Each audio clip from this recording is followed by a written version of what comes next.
Adam Chris from MyMMANews.com being joined by Gabriel the Babe Cabello. He's taking on Steven Calero, one half of the main event in Revolt Fighting Leagues' inaugural show, RFL 1. It's going down April 23rd. We're just days away from fight night. We are so close, I can feel it. And before we get into it, I got to thank my guest for joining me. Gabe the Babe, what is going on, my man? Thank you for joining me so close to fight night. How are you, brother? Oh man, doing amazing, Adam. Thank you for having me on your show. And can't wait to get it on April 23rd. It's going to be a very good, exciting night. Can't wait for it. I can't. I can't wait either, man.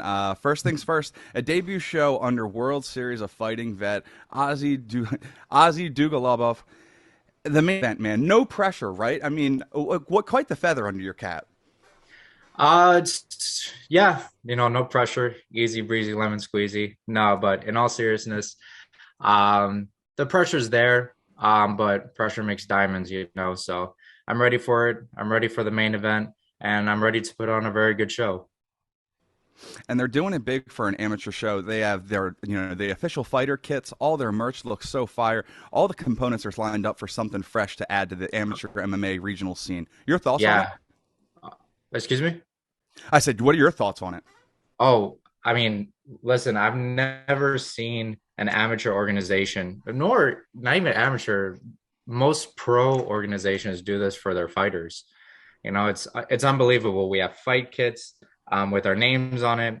We also get a percentage of the sales as well, which is almost unheard of for merchandise. Maybe some ticket sales, but never merchandise sales. So it's very cool and exciting to see what Revolt can do because this is their first event. So this will be like their baseline to see how much they can grow. And hopefully from what they're doing, they can kind of influence other organizations to do the same. Yeah. So we'll see. That we'll see, man, for sure. And speaking of keeping it fresh, like I said, we talked a little bit about it before we actually officially started. I wasn't sure if you were aware. You said you were aware that the news just broke from MyMMANews that New Jersey amateur MMA bouts are no longer required to wear shin gears. Can I get your breaking thoughts on that, considering you're going to be a part of that very rule? Oh man, Adam, to be honest, I've been waiting for so long for this. I thought I was gonna have to wait till I was a professional fighter for this to happen, but now that it's literally 1 week away, for me to just go in almost naked, just shorts and a pair of gloves and a mouthpiece, it's very exciting. And it also, more than anything, it prepares us fighters to know what it's like to go in a pro fight.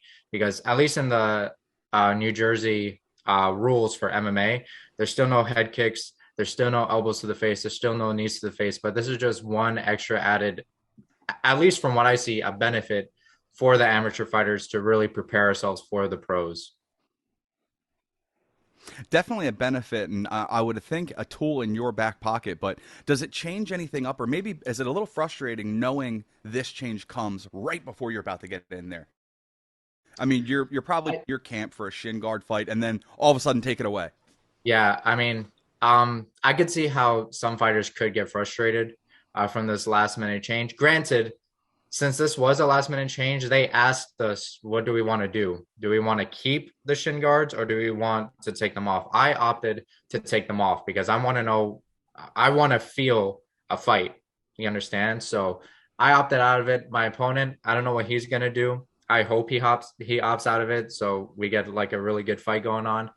Um, I could see the frustration for it because for maybe 1 or 2 months you've been training with shin guards or you've been training with shin guards for most of your career thus far.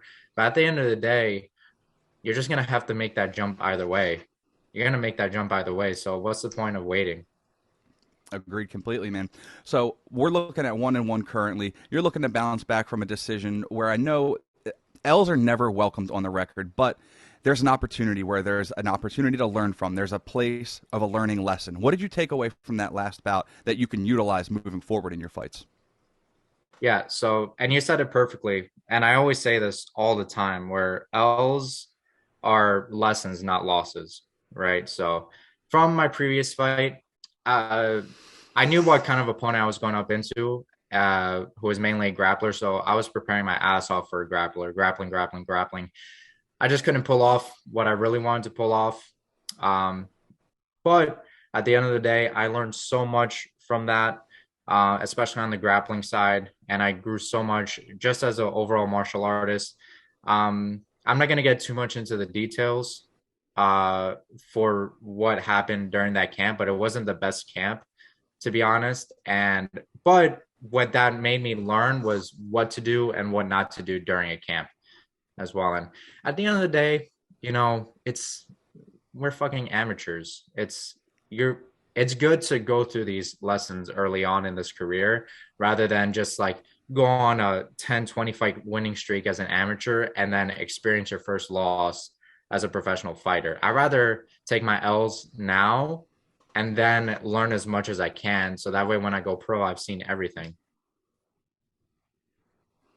I couldn't agree more, and I preach that all the times to a bunch of my friends and just people that I see compete in the amateur scene that they hold so much weight on their amateur records. And granted, I understand it's where you kind of calibrate, you get to test the waters of what you're capable of, but as soon as you make that switch to pro, you're 0 and 0 again. So Yeah. everything is just an experience in the amateurs, and then once you're ready to take that professional step, there's that fresh start. So again, not putting too much pressure on the amateur scene and the amateur results. I think you're onto a gold mine right there, man. I think a lot of people could utilize your way of thinking. Yeah, yeah, definitely. And I always say this to my training partners as well, that are thinking about taking that leap to start doing MMA. I said, look, just prepare and make sure that you're actually ready for a fight, right? Because if you've only been training for 2 or 3 months, no shot that you're ready, unless you've been extremely talented in wrestling or jiu-jitsu or striking, right? That's a different kind of story. But if you're just starting off in martial arts and only had 2 months of training, relax, right? But once you feel like you're prepared for it and uh, your coaches and training partners feel like you're good for it, then fuck it, take as many fights as you can, you know? Agreed, man. I agreed. So your Yeah. opponent, Steve Calero, he's vastly experienced, 9 fights, and this will be your third. So how do you feel about the experience differential? It doesn't seem like you're too bothered by it. No, no, at the end of the day, listen, I'll be completely honest with you. My normal weight class is 147, 145, and 147. I'm dropping down to 141 to take on Steve because there was no one for that Mm. weight class, and or at least no one that either A wanted to fight me or that we just couldn't find for that weight class. So I decided to drop down to this weight class to fight Steve. And I know his record. He has triple my record, triple my experience within amateur fighting. But again, at the end of the day, Adam, this is the kind of shit we're gonna go through in the professional fight scene. Either way, there could be a last minute change up where my opponent pulls out, and now I have a guy quadruple my record, maybe a former champ that I have to fight. You understand what I mean? So in terms of that Mhm. sense, again, I'm just looking at it as a standpoint of this is all just more experience for me. So let's try and forecast the future. It's fight night, round one. The bell rings. How does the fight play out in your eyes? Oh man, I'm looking to start off with a bang, with a good. I don't want to pull out my cards too quickly, or reveal anything, but just know for a fact that this fight is going to be a really good fight. Just know that for a fact. Any bold prediction? I'm not asking you to give anything away. Just a prediction. Why not? Since since he's a grappler, and actually his training partner is Mark Gray, who was my previous opponent. Right, they come from a pretty good grappling school in Nicatones.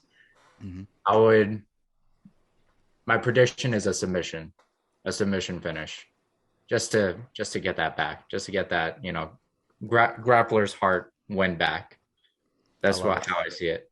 But at the end of the day, I predict a finish. And I predict a very good fight going down. I love it, man. So, how can the fans keep up with you on social media? Keep up with everything Gabriel Cabello. Any sponsors you want to shout out? Floor's yours, man. Yeah, so I like to first, if you want to follow me on Instagram at Gabe the Babe MMA. That's where you can follow pretty much my life story, my MMA career. So go check that out if you're interested in learning more. Also, sponsors Alva for the apparel company for RFL. Thank you for making the good quality materials for our fights. Also, shout out to Don Eliseo, who's also my cigar sponsor. Probably after the fight, I'll light up a good one. And yeah, those are my sponsors for this one. Well, before I let you go, now I have to follow up on that. Can you tell me where the taste for a good old fashioned stogie comes from? Well, I have a Cuban heritage. Both my parents are Cuban.